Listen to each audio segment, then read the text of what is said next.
الله الرحمن الرحیم. او درنو خوږو پښتنو وروڼو، نن د چارسدې په دې مین بازار کې یو وقوع شوله چې څه کسان د جرم په نیت باندې د چارسدې بازار ته راغلي وو، خو د چارسدې د پولیسو بر وخت کاروی او یا چې کوم دی نو مثال خبره یو ډېر زړورتیا په وجه باندې هغوی په خپل جرم کې کامیاب نه شو. دا یو ډېره زبردست او یو ډېره ښه خبره ده او هغې کې چې کوم دی هغوی په هغه پولیس باندې فایرنګ هم وکړو، خو بهرحال پولیس چې کوم دی خلک گرفتار کړل او هغه کې چې کوم دی خصوصي لاس یا خصوصي زړورتیا د ټریفک پولیس چې کوم انچارج دی عرفان خان او د هغه چې ورسره چې کوم ملګري دي یا چې کوم دی د هغه کوم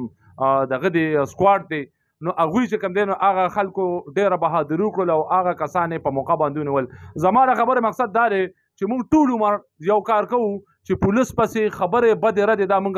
هر وخت کې لګیا وایو. زما د خپلو پښتورونو ته یو خواست یو عاجزانه چې په کوم ورځ باندې دا خلک ښه کار وکړي، کم از کم په هغه ورځ باندې اپریشیټ کول پکار دي.